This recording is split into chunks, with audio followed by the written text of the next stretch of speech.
Como ciervo que brama por las aguas, así anhela por ti, Señor, mi alma, oh mi alma.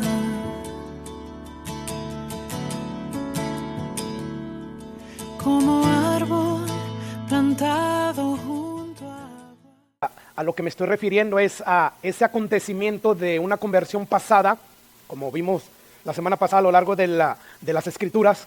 Ningún suceso, ningún recuerdo de, vamos a decir, de conversión, como haber hecho una oración o haber pasado al frente para orar o haber sido bautizado, ninguno de ese tipo de actividades religiosas es una prueba suficiente de que en verdad tú has sido salvo, de que en verdad Dios te selló con su Espíritu Santo. O sea, si no está respaldado por una obediencia no perfecta, pero sí continua, y una transformación, pues lo más seguro, nos dicen las Escrituras, es que necesitas arrepentirte y buscar esa salvación a través de un arrepentimiento genuino, depositando tu fe, tu confianza en la obra expiatoria de nuestro Señor Jesucristo. Y bueno, eso a grandes rasgos fue lo que vimos la semana pasada. Ahora, para poder aprovechar muy bien el tiempo y poder pasar a ver inmediatamente una segunda marca, que tampoco es una garantía de que nuestra fe es auténtica, pues solamente voy a decir esto acerca de este punto, acerca de la marca pasada que vimos. Si tú estás interesado en saber más a profundidad acerca de esta marca, siempre puedes ir al canal de la iglesia de YouTube y ahí están las predicaciones que nosotros exponemos desde este púlpito. Y bueno, la pregunta es, ¿cuál es esa segunda marca que tampoco garantiza que nuestra fe es verdadera? A lo cual, como vamos a ver en un momento, esa marca es que un buen comportamiento moral, una buena conducta, o sea, una vida llevada con decencia, no es una marca, no es una evidencia irrefutable de una verdadera salvación. O sea, una buena conducta a diario no garantiza que tu fe sea una fe salvífica. Y bueno, la gente dice, fulano de tal es un cristiano verdadero porque mire su vida decente, es muy moral, no fuma, no toma, no va a los bailes, él siempre está en la iglesia. Es decir, ante los ojos de los demás, vivir bajo un alto estándar de honestidad, un alto estándar de moralidad, de amabilidad, de honestidad, de caridad, inclusive ser generoso. Todo esto no significa o no es el equivalente a que verdaderamente tú eres un salvo, a que tu fe verdaderamente te salvó, y como fue una fe genuina, pues Dios puso a su espíritu en tu corazón. No, mire, por ejemplo, pensemos en los mormones. Ellos en apariencia, como la mayoría de las religiones, con excepción del cristianismo bíblico, ellos condicionan la salvación al esfuerzo humano, al mérito humano.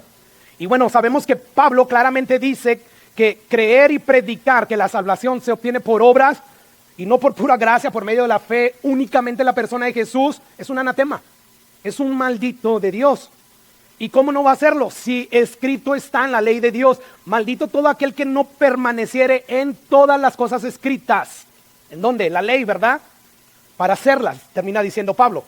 Así que empeñarse a intentar ganarse la salvación, el boleto al cielo, el favor de Dios, a través de su propio esfuerzo, Pablo dice, es una persona maldita. Porque maldito es aquel que quiere justificarse delante de Dios cumpliendo la ley, porque no va a poder, porque Dios acepta esa obediencia perfecta solamente. No es a medias, no es casi una obediencia perfecta, sino una obediencia perfecta. Y no hay, según el criterio de Dios, según la opinión de Dios, no hay quien exista, quien viva para hacer el bien y nunca peque. Delante de Dios todos somos pecadores. Y la cosa es esa, o sea que la gente como los mormones quieren ganarse el favor de Dios haciendo buenas cosas, comportándose bien, creyendo que todo esto va a agradar a Dios. Y a Dios le agrada que nos comportemos bien, no me vaya a malentender. A lo que a Dios no le agrada es que tú quieras convencer a Dios de que te llene de su favor, de que te salve debido a tus obras. No, ese es el problema. Cuando tú quieres justificarte delante de Dios por ti mismo, por tu justicia, Dios dice, esto es como trapos de inmundicia delante de mí. Eso es lo que es la justicia de los hombres delante de Dios. ¿Cuándo quieres presentarte a Dios? Por medio de tu justicia y no por medio de la justicia perfecta de Jesús, que es la única que Dios acepta. Entonces, hermanos, Los mormones, ellos aparentemente son muy éticos, muy morales, muy caritativos, muy amables, muy honestos. Sin embargo, las Escrituras nos dice que eso no significa que ellos verdaderamente han nacido de nuevo. ¿Por qué, hermanos? Porque una vez más, uno es salvo por medio de las obras de Jesús, no las obras nuestras, por medio de lo que Él hizo en la cruz del Calvario. Escucha lo que dice Pablo en Gálatas capítulo 3, versículo 10. Dice Pablo allí, porque todos los que dependen de las obras de la ley, en otra manera, todos los que quieren entrar al cielo por obedecer la ley, dice que ¿qué? Están bajo maldición. Porque escrito está maldito todo aquel que no permanecía en todas las cosas escritas en el libro de la ley para hacerla. Así que el punto central de Pablo en este pasaje es nadie, absolutamente nadie puede cumplir toda la ley a la perfección. Por lo tanto, todos los seres humanos necesitamos de la gracia de Dios que Él ofrece a través del sacrificio expiatorio de Jesús. De hecho, esta verdad, Pablo también la introduce en el siguiente versículo, que ese es el versículo 10, de hecho es los siguientes dos versículos. Escucha lo que dice Gálatas 3:13. 3 versículos después, dice ahí Pablo, dice, pero Cristo nos redimió ¿de qué? De la maldición, de la ley. Porque maldito todo aquel que no permaneciera en todas las cosas. Entonces todos los seres humanos estamos malditos y esa maldición termina en un castigo eterno. Pero Pablo dice, pero Cristo nos redimió, redime a todos aquellos que creen en Él, en su obra expiatoria, de la maldición de la ley hecho por nosotros maldición. O sea, Dios castigó a Cristo en lugar nuestro. Y hay una doble imputación allí. O sea, Dios le imputa nuestro pecado a Cristo y lo castiga allí y nos quita la maldición, pero y luego nos imputa su justicia perfecta. Quiere decir que cada vez que Dios nos mira a nosotros, los verdaderos cristianos, sellados con el Espíritu Santo, nos mira tan justos como Jesús. Y eso es así como difícil de creer, pero Pablo dice, justificados pues por la fe, dice Romanos 5:1, justificados pues por la fe, y lo que dice, tenemos paz para con Dios. Es por Cristo Jesús solamente. Entonces, todos estos pasajes nos enseñan que solo hay una manera de salvarse. Y claramente no es intentando salvarse guardando los mandamientos de Dios, como los mormones y de hecho la mayoría de las religiones hacen. No, es más bien depositando genuinamente nuestra confianza en la persona y la obra de Jesús en la cruz del Calvario. Entonces tú puedes ser muy ético, muy moral, muy honesto, muy amable, como la gran mayoría de los mormones, y aún así estarte dirigiendo a una condenación eterna. ¿Por qué? Porque nuevamente un comportamiento bueno no es sinónimo de salvación verdadera. O sea, ciertamente, hermanos, el cristiano verdadero va a ser ético, va a ir creciendo en ética, va a ir creciendo en generosidad, en amabilidad, en honestidad, y todo gracias al Espíritu Santo que produce todas estas cosas, porque esto es lo que es Dios. Sin embargo, hermanos, todo esto no es sinónimo de verdadera fe, porque este comportamiento moral en las personas muchas veces está motivado por las motivaciones erradas. Por ejemplo, hay algunos que son muy decentes, son muy amables porque le temen a Dios, porque si no Dios me manda al infierno, cuando debería de obedecer a Dios, de portarse bien, porque ya Dios le dio una nueva vida, una transformación, porque ya ha sido aceptado por Dios, no por miedo a que te vaya a mandar al infierno, no, sino el motor que mueve al cristiano a obedecer a Dios, a querer ser como Él, es el amor, es el agradecimiento, es la obra transformadora del Espíritu Santo, obra regeneradora obrando en nosotros. Entonces hay personas que obedecen porque si no Dios me castiga, y no, ese no debe ser el motor. El temor es bueno, déjame decirte, pero no debe de ser el motor principal. O sea, hay veces cuando el verdadero cristiano en su necedad continúa en el pecado y Dios, a quien ha tomado por hijo, azota y castiga, disciplina, pero siempre con el propósito de restaurarlo, de atraerlo nuevamente hacia Él. No lo hace para que se le quite, no, lo hace porque es su hijo. Y la disciplina del Señor siempre vuelve en sí a los hijos rebeldes. Y en esos momentos el temor es bueno. Sin embargo, el motor principal que nos debe de mover a obedecer a Dios, a querer ser como Él, tener un buen comportamiento, es que hemos sido aceptados, que tenemos un corazón lleno de agradecimiento y además que el Espíritu Santo está en nosotros y Él pone ese querer como el hacer. Entonces hay una diferencia. Entonces hay gente que es muy decente y muy moral y lo es porque si no Dios me manda al infierno. Pero en el momento que quitas al policía como el ladrón no comete crímenes cuando sabe que hay autoridades, policías, ¿verdad? Él espera que se vaya, él espera que anochezca. Bueno, así es este tipo de personas. El momento que se le olvida que Dios está presente, que Dios lo puede castigar, empiezan a cometer sus fechorías. Ahora también tenemos que decir que hay personas que obedecen para ser aceptados por Dios, que básicamente es, o sea, acabe con esa primer motivación errada de que si no Dios me manda al infierno. Pero estas personas obedecen porque yo quiero que el favor de Dios esté sobre mí, porque quiero que me bendiga. Y ese tipo de motivación lo usan mucho los falsos predicadores que solamente están ahí predicando supuestamente la palabra de Dios. ¿Para qué? Para hacer comercio con las personas y están diciendo, si tú le das a Dios, Dios te va a bendecir, si tú te portas bien, Dios te va a bendecir y esto y aquello, cuando ese no debe de ser la motivación principal. Entonces hay personas que quieren ser aceptadas por Dios y quieren el favor de Dios. Esto quiere decir, hermanos, que cuando tú eres sellado por el Espíritu Santo, sus mandamientos, dice el salmista, ya no son gravosos, sino es un deleite, ¿no? Decía el salmista, oh, cuánto amo tu ley, Señor. El pecador aborrece obedecer a Dios, porque no se le ha dado una nueva vida, un nuevo corazón. Así que el verdadero cristiano obedece por devoción, obedece por amor, por agradecimiento y nunca por temor, o a menos que va a ser disciplinado por Dios, o mejor dicho, nunca por obligación, porque tengo que, si no Dios me manda al infierno. No, si tú eres ese tipo de personas, demuestras que el Espíritu Santo no está en ti. Debería estar generando ese querer como el hacer, ¿verdad? De ser más como Dios. Ahora, hay otro tipo de motivaciones, hermanos, por la cual muchas personas se comportan moralmente bien. Hay algunas personas que para complacer a los demás, por ejemplo a los padres, o sea, los padres constantemente le están diciendo a sus hijos, más vale que vayas a la iglesia, más vale que te portes bien, porque va a estar ahí los líderes de la iglesia y cosas como esas. Pórtate bien, porque de lo contrario vas a ver cómo te va a ir en la casa. Entonces los hijos mentalmente pues se sienten presionados, ¿verdad? Y tienen que vivir bajo ese código cristiano. Porque si no, adiós privilegios, adiós gratificaciones. O sea, para los hijos es muy importante que sus padres estén contentos con ellos, ¿verdad? Porque son tutores. Y además, si no están contentos, no me dejan salir. Si no están contentos, no me compran el celular que yo quiero y cosas como eso. O sea, ellos no quieren sufrir un tipo de castigo.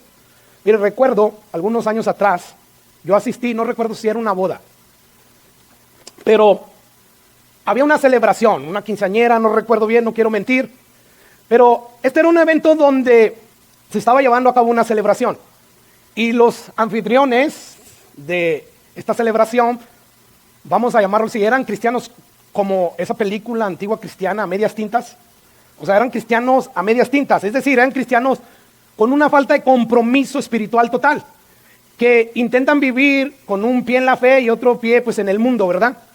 Y bueno, ellos piensan que agradan hacia Dios, o sea, no tengo que renunciar totalmente a los placeres del mundo. Y la cosa es que, como en toda celebración de cristianos a medias tintas, después de que se hace todo lo sagrado para Dios, amén, aleluya, Cristo vive, después de que se ponen canciones cristianas y todo eso, pues entonces empiezan a tocar música, ¿verdad?, que no glorifica a Dios. Y bueno, de repente resulta que en medio de esa celebración, cuando se estaba tocando una canción que no recuerdo, me hubiera gustado haberme acordado y lo intenté y no recuerdo, pero una canción bien pegajosa. Y esta canción, cuando estaba tocando, estaba una jovencita que empezó a llevar el ritmo. Yo no sé usted si le pasa lo que a mí, yo soy muy musical y yo puedo llegar a un lugar, porque no es malo ir a las fiestas de no cristianos, no, hay que ir. Es bueno eso, pero hay que comportarnos como lo que somos, luz, ¿verdad? Y a veces que está tocando ahí una canción así, que sea cumbia, un tumbao, que se me mueve la patita y empiezo ahí, de repente va, hey, tranquilo, y sí, ¿verdad? No, soy un pastor y no trato de manifestar cosas que se puedan malentender. Bueno, la cosa es que esta jovencita empezó a bailar y mientras tocaba la música, yo recuerdo que volteaba a ver sus padres la estaban viendo y cuando miraba que no, que estaban sus padres hablando con alguien más, pues le movía más y cantando la canción. Bueno, ¿a dónde te quiero llevar con este ejemplo? Hay personas que se comportan bien porque la presión de alguien, porque quiero quedar bien con los demás, porque no quiero que me castiguen, y no porque verdaderamente hay un deseo impulsado por el Espíritu Santo a comportarse bien. Entonces, esas personas se conducen decentemente solamente para complacer a los demás. Ahora, hay también quienes llevan una vida moral simplemente para buscar el reconocimiento humano. Y al reconocerte que eres muy decente, muy generoso, muy dadivoso, pues entonces te elogian. Y el ser humano por naturaleza nos encanta que nos elogien, que nos reconozcan. Oye, qué bueno eres, te pasaste de lanza. Toda esa lana que le mandaste a aquellas personas que en verdad están bien necesitadas. Wow, ¿quién como tú? Y uno se siente bonito, ¿verdad? Se infla. Bueno, hay personas que se portan bien porque quieren el aplauso de los demás. ¿Recuerdan la advertencia que Jesús dio en Mateo 6:1, dando el sermón del monte? Escucha lo que dice el versículo 1 y 2. Dice Jesús: guárdense de hacer sus justicias delante de los hombres. ¿Para qué? Quiere decir que a Dios le importan las motivaciones de por qué haces lo que haces. Claro que sí. Dice Jesús: guárdense de hacer eso para ser vistos de los demás. De otra manera, no tendréis recompensa de vuestro Padre que está en los cielos.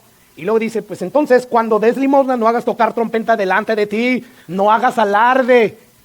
Y dice: como hacen los hipócritas en las sinagogas y las calles, ¿para hacer qué? Alabados, elogiados por los hombres. De cierto les digo, ya tienen su recompensa. ¿Cuál es la recompensa según Jesús? Es el aplauso de los demás, nada más. Esa es tu recompensa. Qué bárbaro, te la rifaste. Es todo. Pero no vas a tener una recompensa delante de Dios. Dice el versículo 3 que no voy a proyectar, mas cuando tú des limosna, no sepa tu izquierda lo que hace tu derecha, para que sea tu limosna en secreto, y tu Padre que ve en lo secreto te recompensará en público. Entonces, estos pasajes nos hablan de que existen personas que se conducen bien, que se portan bien solo para ser vistos y después ser elogiados. Y este tipo de personas Jesús les dice sepulcros blanqueados. O sea, por fuera, qué bárbaro. La santidad andando, ¿verdad? Son muy piadosos. Pero por dentro, ¿qué está diciendo Jesús? Tienen huesos putrefactos. Tienen un alma podrida. O sea, se ven muy hermosos por fuera, pero por dentro están llenos de hipocresía y de maldad. Ahora, hay otros que viven decentemente únicamente para evitar, ¿cómo les digo? Hay una palabra que se me va: las repercusiones de mi pecado. ¿Cómo portar bien? Porque, o sea, no le voy a ser infiel a mi esposa porque no quiero perder a mi familia. No quiero perder a mis hijos. Y esa no debe ser la razón principal por qué tú le eres fiel a tu esposa. La razón principal es porque el Espíritu Santo de Dios está en ti y Él produce eso en ti. Y porque sabes que no le agrada a Dios. Y porque tú amas a Dios como amas hacia tu prójimo y tú no quieres ofender o hacerle daño, en este caso a tu cónyuge, al serle infiel. Entonces, hay un montón de razones por qué ciertas personas se comportan decentemente. Y es por eso que yo digo, y dice la Biblia, que eso no es una garantía, hermano, de que naciste de nuevo. Pero ¿cómo no, pastor? Mire, si desde hace mucho que Él da frutos. No es ese tipo de frutos del cual habla el Espíritu Santo. Sí, el cristiano debe de ser decente, debe ser moral, debe ser ético, debe ser honesto, todo eso. Pero el fruto del Espíritu Santo es amor, ¿verdad? Y ese amor se manifiesta, como dice Jesús, pues sí, o sea, ¿qué mérito, qué crédito tiene que tú ames a los que te aman, a los que te hacen bien? No, ese amor se manifiesta cuando alguien te la hace. Tú perdonas. Hay personas que no pueden perdonar. Después de 20 siglos, no 20 siglos, pero después de muchos años no perdonan. Y bueno, eso solamente indica que lo más seguro es que el Espíritu Santo no está ahí porque es fruto de Él, que es amor, paz, benignidad. Todas esas cosas no se están manifestando. Ahora, hermanos, vamos a ver a profundidad que el comportamiento bueno, la conducta recta, no es significado de tener una verdadera salvación. Y lo que vamos a usar para profundizar esto, vamos a ir a Marcos capítulo 10. Marcos capítulo 10, versículo 17 al 22. Escucha lo que dice el versículo 17. Dice: al salir él, Jesús, para seguir su camino, vino uno corriendo, e hincando la rodilla, solamente una, delante de él le preguntó: maestro bueno, ¿qué haré para heredar la vida eterna? Ok, a la luz de este versículo yo planteo la siguiente pregunta: ¿cómo podemos estar seguros de que en verdad tenemos vida eterna? De que en verdad nuestra fe es salvífica, o sea, que en efecto nos salvó. ¿Acaso podemos saberlo por el hecho de que llevamos una vida decente, cumpliendo los mandamientos de Dios con mucho esfuerzo? Bueno, esta fue aparentemente la inquietud de este hombre, que debido a lo que nos dicen los otros evangelios, sabemos que era un joven hombre y sobre todo rico. Y bueno, la pregunta es esta: ¿cómo podemos nosotros saber, hermanos, o estar seguros de que tenemos vida eterna? Porque aquí vemos a un joven rico que tiene esa inquietud, y es una inquietud aparentemente piadosa. Y digo aparentemente piadosa porque en lo superficial puede darnos la impresión de que este joven verdaderamente sí tenía una inquietud piadosa y quería verdaderamente ser salvo. Sin embargo, como vamos a ver al final de la historia, Jesús demuestra que él tenía un Dios al cual no estuvo dispuesto a dejarlo, y ese Dios era sus riquezas. Ahí estaba su seguridad, esa era su identidad. Y bueno, la pregunta sigue siendo esa: ¿cómo entonces podemos saber que tenemos ya vida eterna, pastor? Y vida eterna es vida eterna, ¿ok? Bueno, vamos a dejar que la Biblia nos conteste a través de esta historia. Y lo que quiero que hagamos es, para poder ver el perfil de este joven rico, vamos a ver lo que Mateo, Lucas y Marcos nos dicen acerca de él. Porque cada uno de ellos destaca una cosa especial acerca de él. Y de ahí es que viene la expresión popular de estos tres pasajes diferentes, Mateo, Lucas y Marcos, que al combinarlos pues sacaron el joven rico. Porque aquí no nos dice nada, ¿verdad, Marcos? Solo acerca de él, no nos dice que era rico. Dice que al salir él para seguir su camino, vino uno corriendo. Bueno, vamos a ver qué dice, por ejemplo, Lucas 8:18. Lucas 8:18 dice: un hombre principal. Ya nos dio aquí una característica de este personaje. Es un hombre principal, que aquí la palabra griega para principal es archón, que significa una persona prominente, una persona con un cargo, alguien que liderea, lo que nos deja llevar a concluir que este joven rico era parte a lo mejor del Sanedrín, que era uno de los grupos más privilegiados, más alto, era como la corte suprema en los días de Jesús. Entonces, este personaje tenía poder político, lo más seguro. Tenía además liderazgo religioso dentro del pueblo de Dios. Así que ya sabemos que este personaje corre, ¿sí?, mostrando urgencia, mostrando entusiasmo, y se hinca delante de Jesús, y sabemos que es un hombre principal. Ahora vamos a ver qué nos dice Mateo, capítulo 19. Dice el versículo 20, el joven ¿qué? Le dijo: todo esto lo he guardado desde mi juventud, ¿qué más me falta? O sea, sabemos que es el mismo pasaje paralelo, ¿verdad? Entonces ya sabemos que es un joven rico que era un líder, era alguien que gobernaba o era parte del gobierno que se llevaba a cabo en los días de Jesús en el pueblo de Israel. Entonces tenemos que era un hombre principal de edad relativamente corta. Y bueno, vamos a regresar con esto en mente al versículo 17 de Marcos 10. Dice nuevamente: al salir él para seguir su camino, vino uno corriendo e hincando la rodilla delante de él, pues le preguntó: maestro bueno, ¿qué haré para heredar la vida eterna? Bueno, esto nos habla de que este joven hermano aparentemente llegó con urgencia, ¿verdad? Y no solamente con urgencia, sino también con respeto. Él reconoce que Jesús es más que un simple maestro, porque hasta cierto punto lo está reverenciando, aunque no se hincó con los dos pies, pero aún así él sabe que Jesús no es cualquier maestro. Y bueno, hay un detalle que no podemos pasar por alto, y es este detalle: que en los tiempos de Jesús, la gente con prestigio, la gente con liderazgo, no corrían. No, eso por ética social se miraba mal. Sin embargo, a este ya no le importó la ética social. ¿Qué nos dice eso? Que él tiene una urgencia, él tiene una inquietud real, pero a la misma vez, por el final de esta historia, sabemos que era una inquietud superficial, que en verdad Jesús lo va a confrontar y lo va a exponer y le va a decir: ciertamente tú te has dedicado a vivir decentemente moralmente, sin embargo, déjame, te expongo la verdadera condición de tu corazón. Y le dice, como sabe lo que hay en su corazón y que es rico, le dice: ve y da a todos los pobres, deshazte de tus ganancias. No es que Dios nos pida que hagamos eso.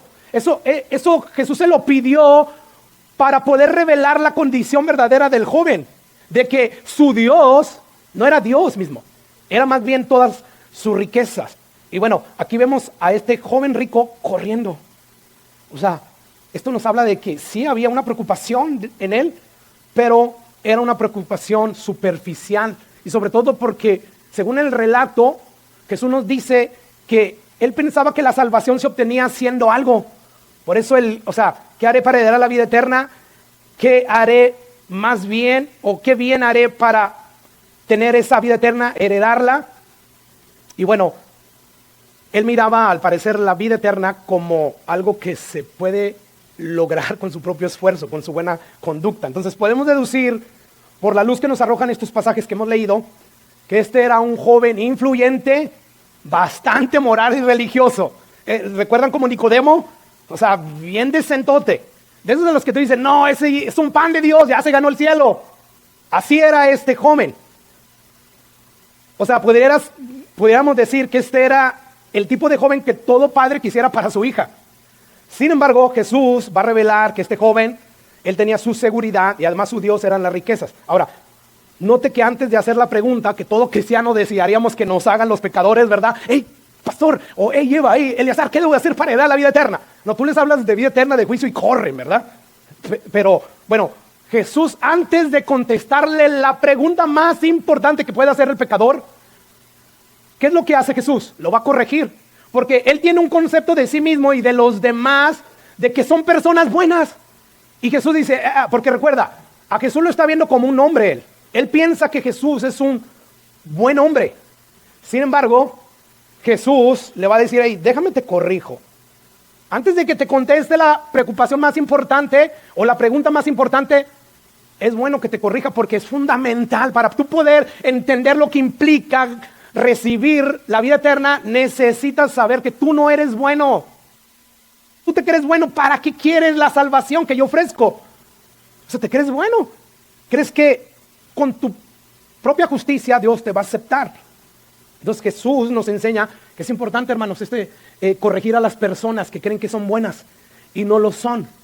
O sea, Jesús va a decirle, déjame te corrijo y después te contesto la pregunta. Y bueno, si hay algo, hermanos, que esta historia nos enseña de una manera incidental, vamos a decirlo así, es que el método evangelístico de Jesucristo era muy distinto al de los cristianos de hoy en día. O sea, imagínense, dime qué puedo hacer para ser salvo, qué necesito hacer. O simplemente invita a Jesús a que entre en tu corazón. Esta frase no aparece en ninguna parte de la Biblia. Los apóstoles nunca la dijeron. O sea, la salvación no viene simplemente porque tú invitas a Jesús a entrar en tu corazón. No, la salvación viene cuando después de escuchar el mensaje del evangelio que te anuncia la mala noticia como la buena, crees en él, entonces viene la salvación. Es decir, la salvación viene cuando escuchas la mala noticia de que Dios va a castigar un día eternamente en el infierno a todos aquellos que han pecado. Y según Dios, eso es todo el mundo. Y luego la buena noticia, cuando tú la escuchas y la crees, que anuncia que en Jesús hay perdón de pecado, cuando vienes a Él en arrepentimiento y fe y te rindes a Él. Bueno, cuando eso sucede, entonces hay salvación. No es cuando invita a entrar a Jesús a tu corazón, sea lo que sea eso. Escucha lo que Jesús empezó a hacer así, luego, al inicio de su ministerio. Dice allí que Jesús empezó a decir, el tiempo se ha cumplido, para eso vine. No solamente para dar mi vida en rescate, sino vine ¿a qué? A llamar a los pecadores al arrepentimiento, a creer en ese mensaje del evangelio que anuncia la mala y la buena noticia. Pues te das cuenta, checas ahora el método que se usa en el cristianismo para no ser rechazados con el de Jesús y te das cuenta que son completamente distintos. O sea, la mayoría de las personas que están en las iglesias no es porque les dieron este evangelio, sino porque les dijeron, te conviene venir a la iglesia, te conviene que Dios sea tu Dios porque te va a bendecir, porque cuando te encuentres enfermo Él te va a sanar, y todo es por las cosas que Dios te puede dar aquí y ahora. Y no hablan de que porque viene un día, está establecido para el hombre que muera y después el juicio. Y todo aquel que no tenga la justicia perfecta de Jesús va a ser lanzado sin fe a ese lago de fuego. La mayoría de las personas en la iglesia no vienen por eso. Y menos hoy en los tiempos que estamos viviendo.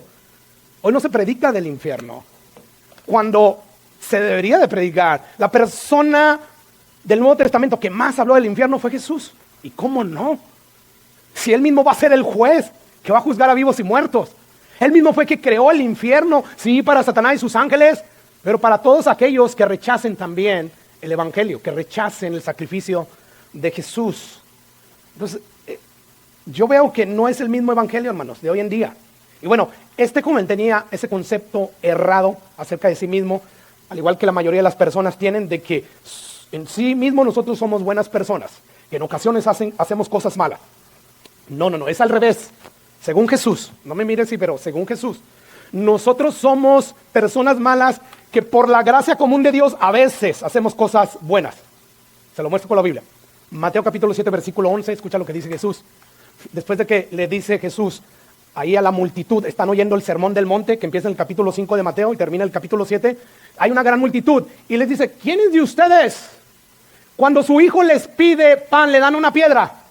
No, nadie, ni menos cuando están pequeñitos, ¿verdad? Que no saben distinguir. ¿Y quiénes de ustedes, cuando sus hijos les pide un pez, le dan una serpiente? Y dicen, no, pues nadie. Si ustedes, siendo malos, el ser humano es malo. Claro que sí, Adán, Eva, pecaron, ¿verdad? Cuando lo tenían todo. Ya de ahí se puso la cosa peor. Nace Caín y Abel, y Caín mata a su hermano, primer hermano. Dice Jesús, Él es la verdad. Nos encanta decir, Jesús es la verdad, amén. Bueno, aquí Jesús te está diciendo una verdad.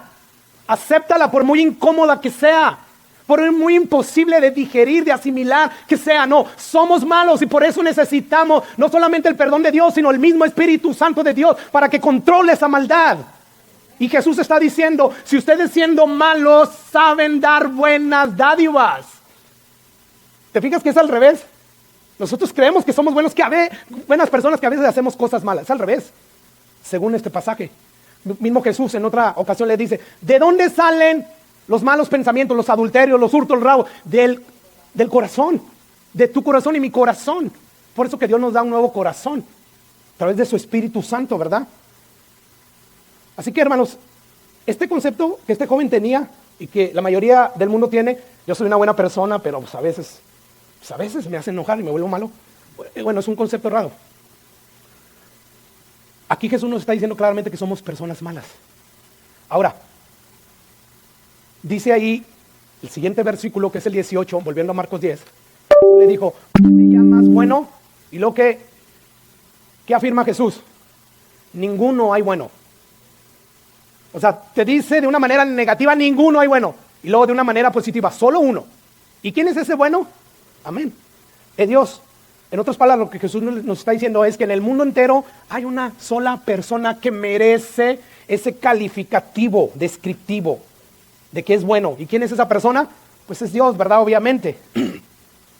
Así que, hermanos, hay personas que de repente, por no tener esta verdad, están sufriendo y de repente se preguntan, ¿por qué me va mal a mí? ¿Por qué estoy sufriendo, Señor? Si soy buena persona.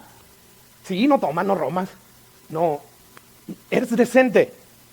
Sin embargo, has pecado en el pasado. O sea, ¿por qué me va mal a mí? No, la pregunta es, ¿por qué todavía no estás en el infierno? ¿Qué es lo que nos dice la Biblia? Que la paga del pecado, ¿qué es? Y de verdad todos estamos diciendo, ¿por qué me va mal a mí? Para empezar, vives en un mundo caído y tú mismo estás caído. Muchas veces las consecuencias de tu sufrimiento es por tu propio pecado. Ya no digamos por el pecado de los demás. Entonces, el vernos como personas buenas, como que merecemos algo, nos lleva a cuestionar a Dios. Hay un solo bueno y esa persona sola buena es Jesús. Y Él, injustamente, aunque voluntariamente, siendo bueno, sufrió en este mundo. No debería. Él es el único que sí tuvo derecho a decir, ¿por qué me va mal? Si soy bueno. Porque la realidad es que sí, a los buenos, perfectamente buenos, no les pasa nada. Pero la cosa es que si tú te crees bueno y te está yendo mal, o estás sufriendo, eso te demuestra que simplemente no eres bueno. O sea, el problema es querer comparar nuestra bondad con el que es peor que tú. No, pues así sí eres bueno. Pero la regla de medir es la bondad de Dios, la santidad perfecta de Dios. Es con Él con el que nos debemos de comparar. Y cuando hacemos eso, ¡ay de mí! Dijo Isaías, que soy hombre de labios inmundos. Es ahí cuando entonces vamos a ver que verdaderamente no somos lo que creemos ser. personas buenas. No. Romanos capítulo 3, versículo 12. ¿Qué dice Pablo?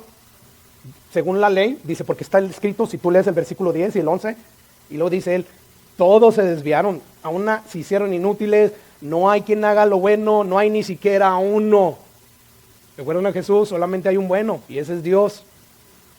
Entonces, las personas que creen que son buenas, compárense con la santidad de Dios perfecta y se van a dar cuenta que no lo son. Porque nadie llena la medida de la santidad perfecta de Dios. Y bueno, este es el caso del joven rico, él cree que es bueno. Vamos a seguir leyendo. Escucha lo que dice el versículo 19. Le dice, los mandamientos sabes, ¿verdad? O sea, ¿qué hay que hacer para recibir, heredar la vida eterna? Para empezar, déjame te corrijo, no hay nadie bueno. Y Jesús sabe que él se cree bueno. Por eso le está sacando también eso. No hay nadie bueno. Bueno, una vez que he corregido ya tu concepto errado de que te crees bueno y los demás somos buenos, bueno, ahora sí déjame te digo. Y le dice, los mandamientos sabes, ¿verdad? No adulteres, no mates, no hurtes, no digas falso testimonio, no defraudes, honra a tu padre y a tu madre. Ok, ¿te quieres salvar? Dice Jesús, está bien, obedece los mandamientos y vivirás. Pregunta, ¿está Jesús enseñando aquí que la salvación se obtiene por obedecer los 10 mandamientos? Obviamente no, ¿verdad? Y hay gente que lee la Biblia fuera de su contexto, del contexto en general, como ya leímos varios pasajes de Gálatas, donde Pablo dice, no es por guardar la ley. Y hay personas que llegan aquí y dicen que tenemos que guardar, Jesús le dijo.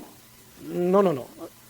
Jesús está poniendo esto porque quiere llevarlo a él a exponer que sí, él se cree que ha guardado mandamientos como eso y ha hecho un buen trabajo. Sin embargo, aunque no es cierto que él los ha guardado desde la juventud a la perfección, pero Jesús, como él lo mira con amor y quiere responderle con ese amor pastoral, porque ahorita vamos a ver que Jesús lo amó, o sea, tuvo un interés por esa persona, él quería que se salvara, él quería que corrigiera su concepto errado de que se creía buena persona. Y bueno, Jesús le dice, ok, ¿quieres salvarte? Está bien, cumple los mandamientos y vivirás, porque eso es lo que dice la ley. Haz esto y vivirás. Pero el problema es que Dios decía, haz esto de una manera perfecta. Y ya vimos que nadie puede cumplir la ley perfectamente. Entonces de ahí el problema, eres maldito, maldito todo aquel que quiere, vamos a decir, ganarse la vida eterna por guardar la ley, porque no puedes. Si fallas en uno, ya fallaste en todos. Y entonces Jesús le está diciendo, ok, guarda la ley. Si hay salvación al guardar la ley, pero tiene que ser perfecta. Y la cosa es que no hay nadie que pueda hacer eso. Así que lo que Cristo no le está enseñando a este rico es que uno se gana la salvación por guardar los mandamientos. No. Él simplemente quiere hacerle ver a este joven que es imposible, hermanos, poder justificarse delante de Dios a través de obedecer la ley. Mire, recordemos que la Biblia nos dice que el propósito por el cual dio la ley es ¿para qué, hermano? Para que al ver la ley nosotros reconozcamos que no la hemos cumplido y somos pecadores. O sea, ahí está, evalúense de una manera objetiva. Vean la ley como si fuera un espejo y digan, ¿verdaderamente está reflejando la ley? O sea, tu carácter, y te das cuenta que no, ¿verdad? Mire, pensemos en el primer mandamiento de la ley, el más importante. ¿Cuál es? Amarás al Señor con todo tu corazón, toda tu alma, toda tu mente, todas tus fuerzas. ¿Quién cumple ese mandamiento? Y el otro más grande es semejante a ese. Ama a tu prójimo como a ti mismo. ¿What? Ama a tu prójimo. Y tu prójimo no solamente es a los que tú quieres, tu vecino que no puedes ver ni en pintura, a tu excónyuge que te hizo la vida imposible, a tu enemigo. Tu prójimo es todo aquel que tú no eres. Y dice, ámalo como a ti mismo. ¿Qué? Con la misma intensidad, con la misma pasión. ¿Quién hace eso? Y de verdad tú dices que estás guardando los mandamientos de Dios. Así que, pregunta, a la luz de esto, ¿quién verdaderamente pudiera ser salvo por guardar la ley? Obviamente nadie, ¿verdad? Romanos capítulo 3, versículo 20. Es por medio de la ley que viene el conocimiento del pecado. Para eso Dios nos dio la ley. ¿Sí? Y bueno, el problema es que este joven no entendía del todo el alcance de la ley. O sea, escucha lo que dice el versículo 20. Él entonces, respondiendo, le dijo, maestro, todo esto lo he guardado, eso. Yo no he adulterado, yo no he matado, yo no he robado, yo no he dicho falso testimonio, yo he honrado a mis padres y a mi madre. Todo esto lo he guardado desde mi juventud. Bueno, vemos que su respuesta está manifestando claramente que él estaba bastante seguro de su propia bondad, de su propia justicia, ¿verdad? Todo lo he guardado desde mi juventud, Jesús. Esto nos habla de que él era una persona ejemplar, era una persona con decencia, ¿verdad? Y bueno, dice Jesús, en otras palabras, o sea, tú no alcanzas a entender del todo el alcance de la ley, porque la ley estipula, maldito todo aquel que no permaneciera en todas las cosas escritas de la ley para hacerlas. Así que Jesús, conociendo lo que había en el corazón de este joven, va a decir, voy a exponerte tu corazón. No, ni siquiera voy a argumentar contra ti y decir, ni siquiera lo has guardado. Pero no voy a decir nada de que has guardado todo esto a la perfección. Más bien, voy a hacer lo siguiente. ¿Qué le dijo Jesús? ¿Qué le respondió? Versículo 21. Entonces Jesús mirándole, escucha, le amó. O sea, esto nos enseña que la respuesta que Jesús le dio a él no nació de la ira, no nació del rencor, no nació de que, ¡ay, qué ciego eres! ¿No te das cuenta que tu orgullo te ha cegado, no te deja ver que eres malo? No, le amó. O sea, Jesús estaba interesado porque verdaderamente él cambiara su concepto errado de que él se miraba como una persona buena. Le amó. El consejo que él le dio fue un consejo pastoral y le dijo, una cosa te falta. ¿Cuál es esa cosa? ¿Es eso de ir a vender todo, pastor? ¿Y dárselo a los pobres?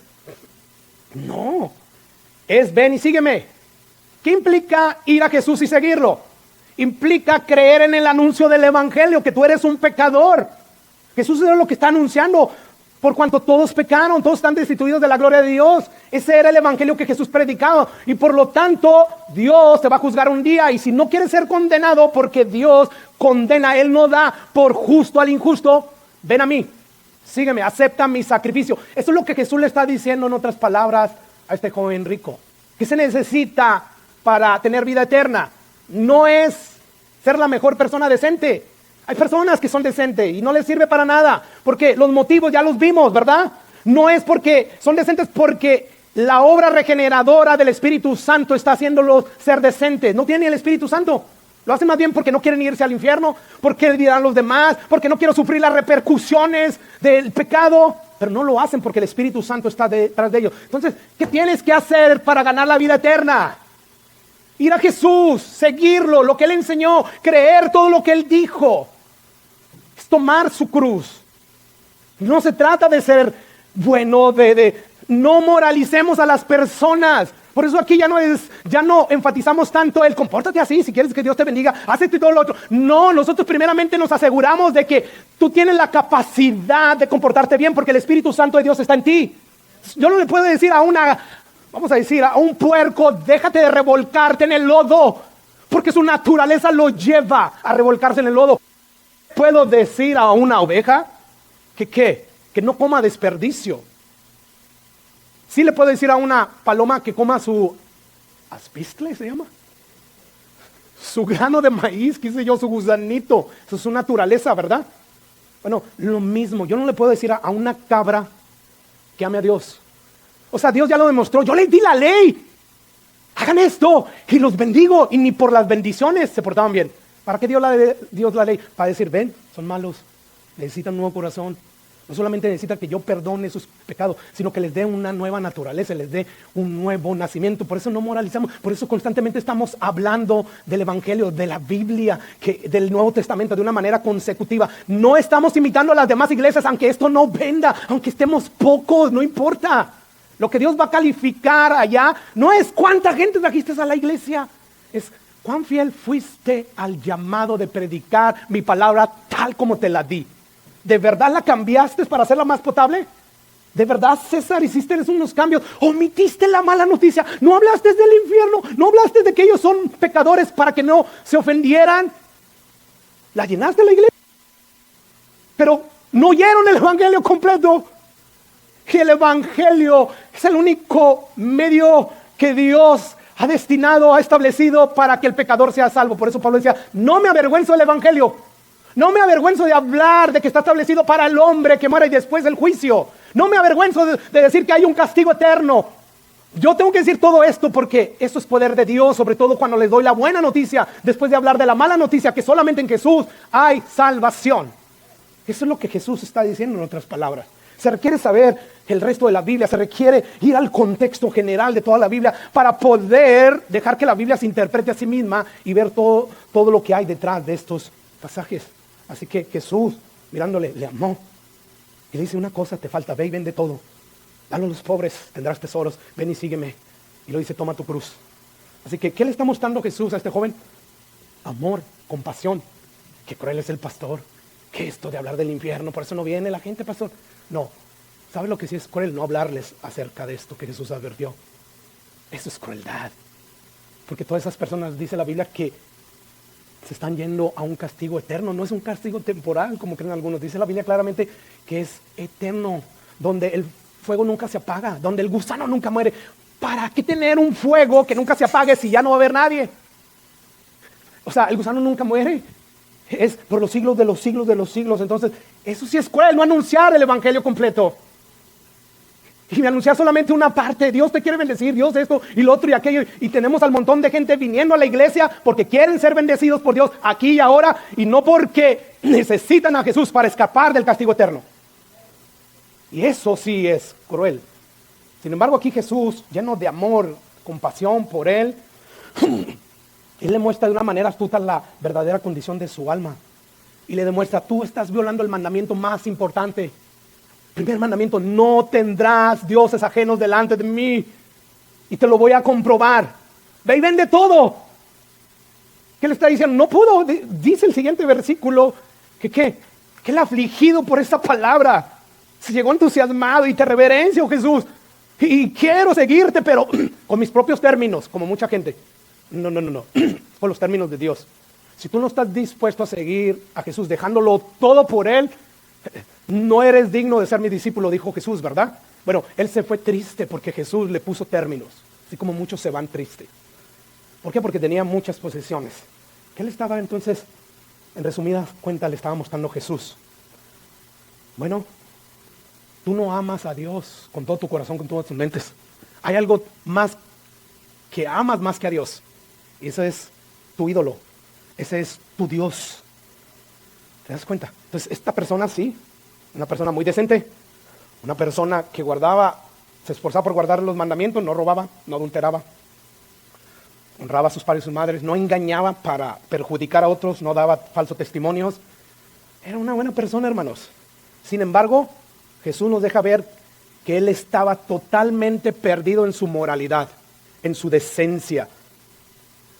Y bueno, pensando lo que los puritanos solían decir, de que hay dos formas de que se pueda hundir un barco, uno cargado de estiércol y el otro cargado de oro.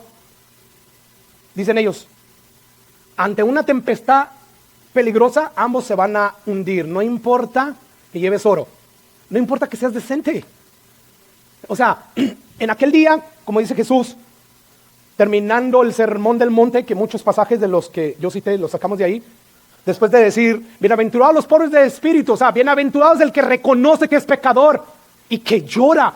O sea, después de decir, bienaventurados los pobres de espíritu, bienaventurados los que lloran, porque ellos serán consolados.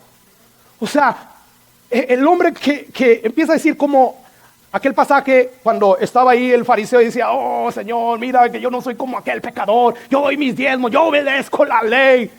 Y dice Jesús que había otro que decía, ni siquiera quería voltear arriba porque se miraba como lo que era un pecador, no soy digno ni siquiera de voltear al cielo, por lo tanto, sé propicio a mí, pecador, Dios. ¿Quién salió justificado ante los ojos de Dios? Esa persona, bienaventurados los pobres en espíritu, porque ellos verán a Dios, porque ellos lloran. Y bueno, cuando Jesús termina ya su sermón del monte, dice, voy a comparar a las siguientes personas de esta manera. A todos aquellos que oyeron mis palabras, pero que se olvidan de ellas, los va a comparar como al hombre imprudente, que construye una casa, ¿dónde? Sobre las arenas, que son inmóviles, que son inestables, o mejor dicho, son inestables. Y a las personas que oyeron mi palabra y las obedecen, como un hombre prudente que cavó y edificó ahí su casa, porque la edificó sobre la roca. Y van a venir fuertes vientos. ¿A qué se está refiriendo Jesús cuando dice van a venir lluvias, fuertes vientos? Al día final. Nahum dice, ¿quién podrá estar de pie ante la ira de Dios? Bueno, dice Jesús, aquellos que oyen mi voz y me siguen y me creen, son ellos los que van a ser salvos. Pero este hombre se fue afligido, se fue triste, porque no le convino los términos de Jesús. Mire, yo creo que la mayoría tenemos esta tendencia. Bajamos a través de la semana, los meses, aplicaciones, ¿verdad? Y sobre todo cuando están regalando algo, Yo no sé si tú eres miembro de T-Mobile cada martes te dice, están regalando esto en aquel restaurante y ahí estamos bajando las aplicaciones, porque es a través de la aplicación, pero nunca leemos los términos y condiciones. Nomás, pa. Bueno, nosotros queremos tratar así a Dios. Sí, amén, yo acepto a Cristo, yo lo recibo en mi corazón, amén. Y como los falsos no te dan las condiciones de que hay que arrepentirte, hay que decidir divorciarte de tu pecado, pues no, tú le pones amén. Pero en aquel día cuando tú llegues allá y Jesús te ponga los términos, no, tú no viniste a mí bajo estos términos, tú viniste a mí bajo tus propios términos, bajo los términos de los falsos profetas, de los falsos pastores. Cuando nosotros debemos de asegurarnos que verdaderamente estamos sirviendo a Jesús bajo los términos reales. Entonces, asegúrate de que en tu vida esté Jesucristo. Y no des por sentado que porque eres muy decente, muy comportado, significa que Jesús está en tu vida. No, el joven rico de esta historia, al principio parecía tener la vida eterna, ¿verdad? Por su gran nivel de moralidad, pero Jesús le demostró que él estaba fuera del reino de Dios. Que él no estaba realmente exento de recibir el castigo de Dios.